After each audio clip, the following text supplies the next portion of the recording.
the city of Paphos in Cyprus lived a very wealthy trader named Zeno. While sailing from Phoenicia to Piraeus, his ship sank along with all its cargo. Because of this single event, which was beyond Zeno's or anyone else's control, this wealthy man suddenly became impoverished in an instant. How would I react being Zeno? As Zeno, I would likely experience a range of emotions in response to losing all my wealth. Initially, I would feel anger at the injustice of the situation. Then, I would be saddened by the loss of my possessions and the comfortable life I was accustomed to. Perhaps I might even feel betrayed by life, thinking it had treated me unfairly. However, as someone who would later become the father of Stoicism, I would apply the principles of this philosophy to cope with my emotions.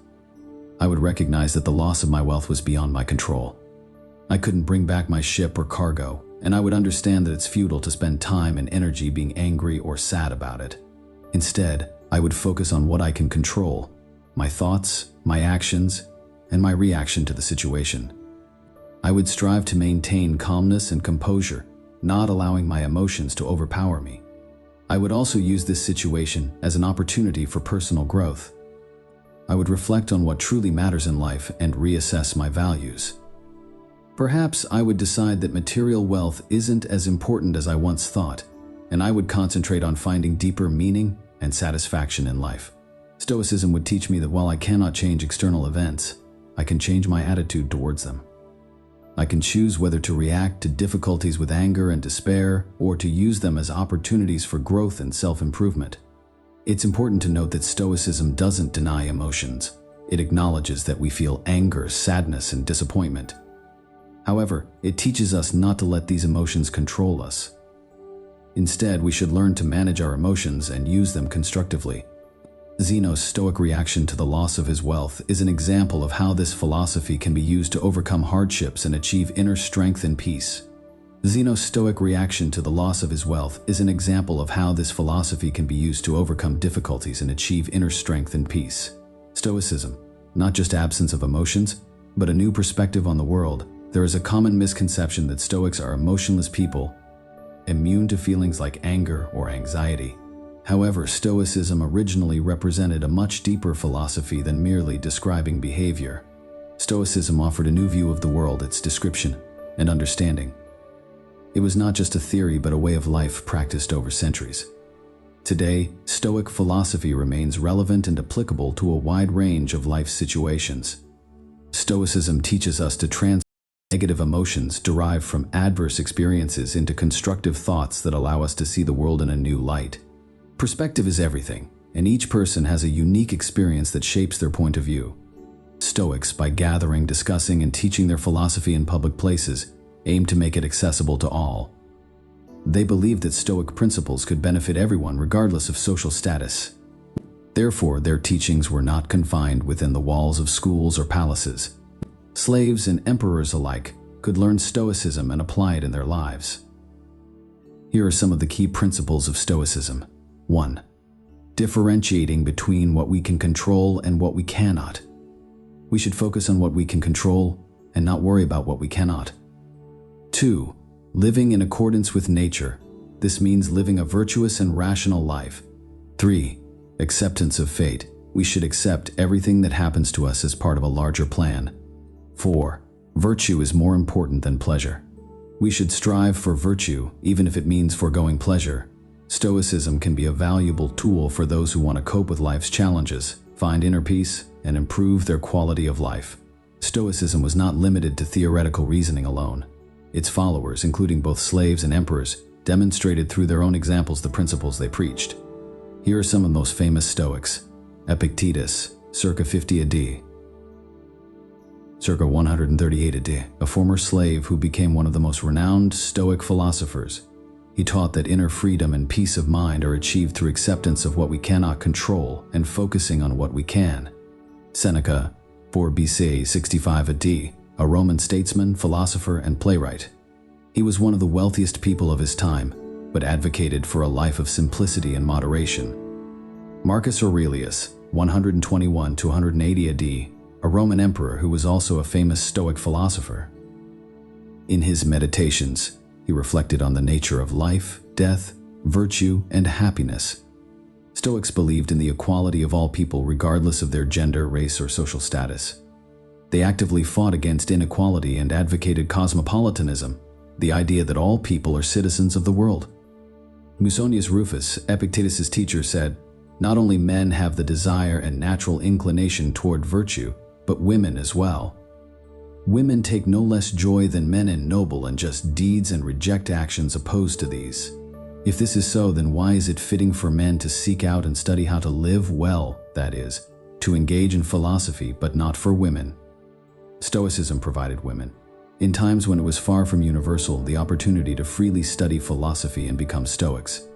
It was truly a progressive approach that preceded its time by many centuries. The ideas of Stoicism about equality and cosmopolitanism remain relevant to this day. In the modern world, where more people are divided by gender, race, religion, and other factors, Stoicism offers us a path to a more just and peaceful society. Stoicism, with its emphasis on acceptance of fate, rationality, and virtue, offered people a practical path to achieving inner peace and happiness in a world full of unpredictable events. Here are some reasons why Stoicism was so appealing. In a world where events constantly changed and the future was uncertain, Stoicism gave people a sense of control over their own lives. By teaching people to distinguish what they can control from what they cannot, Stoicism helped them manage anxiety and fear. Stoics taught that negative emotions are caused not by events themselves, but by our attitude toward them. By developing self-control and rational thinking skills, Stoics could remain calm even in the most challenging situations. Stoicism emphasized the development of virtues such as wisdom, justice, courage, and moderation. Striving for these virtues allowed people to improve their character and become better versions of themselves. In a world where many people felt lost and lonely, Stoicism offered a sense of purpose and meaning. By teaching people to live in accordance with nature and universal laws, Stoicism helped them find their place in the world.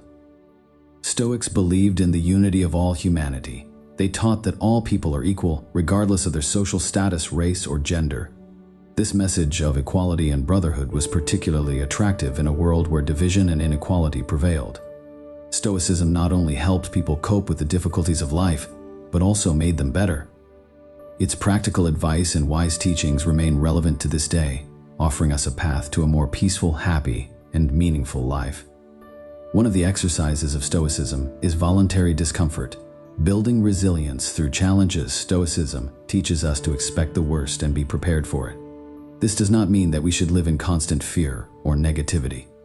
On the contrary, it means training our minds and bodies to withstand any difficulties that life may throw at us. Voluntary discomfort is one of the practices Stoics use to achieve this goal. The essence of this practice is deliberately exposing ourselves to unpleasant or uncomfortable situations. This can include things like sleeping on the floor, taking cold showers, eating simple food, giving up comfort, consciously putting ourselves in challenging situations. The goal of these exercises is not to harm ourselves, but to develop resilience and endurance. When we put ourselves in uncomfortable situations, we learn to cope with physical and psychological stress. We develop self-discipline and strengthen our will, and we learn to appreciate what we have when we return to our comforts. Voluntary discomfort is not for everyone. It requires significant willpower and discipline. But for those who are willing to take it on, it can be a powerful way to change their lives for the better. Stoicism teaches us to train our minds for resilience against future hardships. This is especially relevant in today's world, where we are constantly bombarded with advertising that suggests happiness depends on material goods, appearance, and social status. Stoics, however, offer us an alternative path. Focus on what we can control. Accept what we cannot control. Develop virtues such as wisdom, justice, courage, and moderation. By following these principles, we can become more resilient to stress and anxiety. Increase our self-esteem and self-confidence. Find true happiness and fulfillment in life. Reduce dependence on material goods. Become more mindful consumers. We come into the world knowing almost nothing. We learn throughout our entire lives, drawing knowledge from various sources: home, school, and our own experiences. Often these sources provide us with conflicting information, leading to confusion and uncertainty. Stoicism offers us a path through this chaos. It teaches us to critically assess the information we receive and to form our own values and beliefs. This doesn't mean we should reject everything we've been taught. On the contrary, we should carefully examine all perspectives and decide which ones make sense to us. Stoics also teach us not to rely on external things for happiness. Material goods, fame, and status cannot provide us with true and lasting satisfaction. Instead, we should focus on self-improvement and developing our virtues. Our world is unpredictable. How then can we find happiness and tranquility in such an unpredictable world? Seneca wisely said, "By learning to live with less, you free up space in your life for things that truly matter to you." True happiness comes from within, from developing our virtues and living in accordance with nature and reason. One of the fundamental ideas of Stoicism is the dichotomy of control. It teaches us to distinguish between what we can control and what we cannot. We cannot control many events in our lives, such as weather, natural disasters, or other people's actions. But we can control our thoughts, reactions, and actions. By focusing on what we can control, we can reduce stress and anxiety levels, become more resilient to life's difficulties, increase our self-esteem and self-confidence, live a more meaningful and fulfilling life. Stoics also teach us not to become attached to the outcomes of our actions. We should do our best, but we should not be upset if we don't achieve what we desire. The process itself is important, not just the outcome. As Epictetus said, "The chief task in life is simply this, to identify and separate matters so that I can say clearly to myself which are externals not under my control, and which have to do with the choices I actually control." An example of this principle can be the creation of YouTube videos. The entire process, from developing the idea to publishing the video, is under our control. However, we cannot control the number of views, subscribers, or likes our video will receive. Stoics would say that we should focus on making the best video we can and not be upset if it doesn't go viral. Trust the process. Living with fewer expenses means freeing oneself from the social constraints we have imposed on ourselves. It means not chasing after material things and status recognition, but focusing on what truly matters to us. Imagine a person who has diligently worked at their job for the past few months. He is confident he deserves a promotion and proudly presents his work report to his boss. The boss thanks him, but does not give him a promotion. The person goes home disappointed, tormented by the thought that perhaps his work wasn't good enough. He does not consider other possible reasons, such as the boss's bad mood. Another candidate with higher qualifications, financial difficulties in the company preventing promotions. He does not know the true reason but remains upset. If he evaluated his work based on the quality of the task completed rather than the outcome received and continued to work diligently towards the desired promotion, he would be much happier. With the right approach, his goal will not change but will only be postponed for a while. This reconsideration of thinking is a key moment in Stoicism. A true Stoic does not measure their success in monetary terms, but finds solace in the ability to live a comfortable life, independent of material goods. The core virtues of Stoicism are wisdom, courage, moderation, and justice. Wisdom, the ability to distinguish between internal and external matters, and to choose our response to what happens. Courage, strength of spirit in the face of adversity. Moderation, modesty and control over our desires. Justice, honesty and fairness towards others. Wisdom teaches us that there is space between stimulus and response. It is in this space that we are free to choose our response.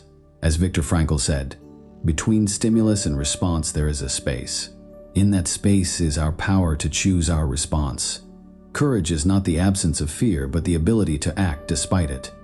As Seneca said, courage is not always about not feeling fear, but about overcoming it.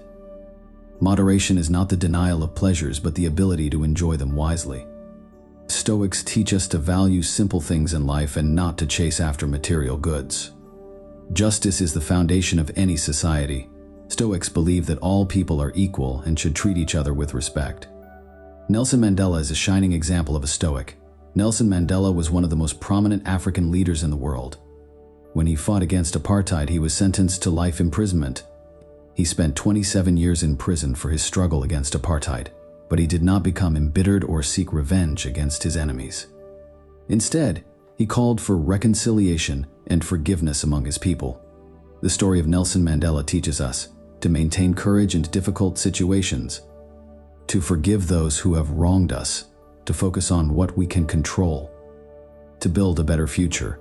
Stoicism can help deal with stress and anxiety, develop resilience to life's difficulties, become happier and more fulfilled, find meaning in life. There are many ways to practice Stoicism, reflecting on our lives, setting goals and achieving them, helping others, being grateful for what we have, accepting what we cannot change. Stoicism, a philosophy that originated in ancient Greece over 2,000 years ago, is experiencing a revival in the modern world. Its practical principles, emphasizing courage, moderation, wisdom, and justice, find application in various spheres of life, including psychology, medicine, and business. In psychology, Stoicism forms the basis of approaches such as rational emotive behavior therapy, helps individuals recognize and challenge negative thoughts and beliefs that lead to emotional and behavioral problems. Logotherapy assists individuals in finding meaning in life, even in the most challenging situations. In medicine, Stoic principles are used for reducing stress and anxiety, increasing resilience to life's difficulties, managing chronic illnesses, maintaining a positive outlook. In business, Stoicism is applied to develop leadership qualities, improve work efficiency, create more resilient companies. Stoicism teaches us to distinguish between what we can control and what we cannot, to focus on our efforts rather than on outcomes, to embrace difficulties as opportunities for growth, to live according to our values. Stoicism helps us navigate through the storms of the past and present towards calmer and more peaceful waters. And if our ship sinks and we all drown, we can come to terms with having lived a good life, albeit not as long as we had hoped.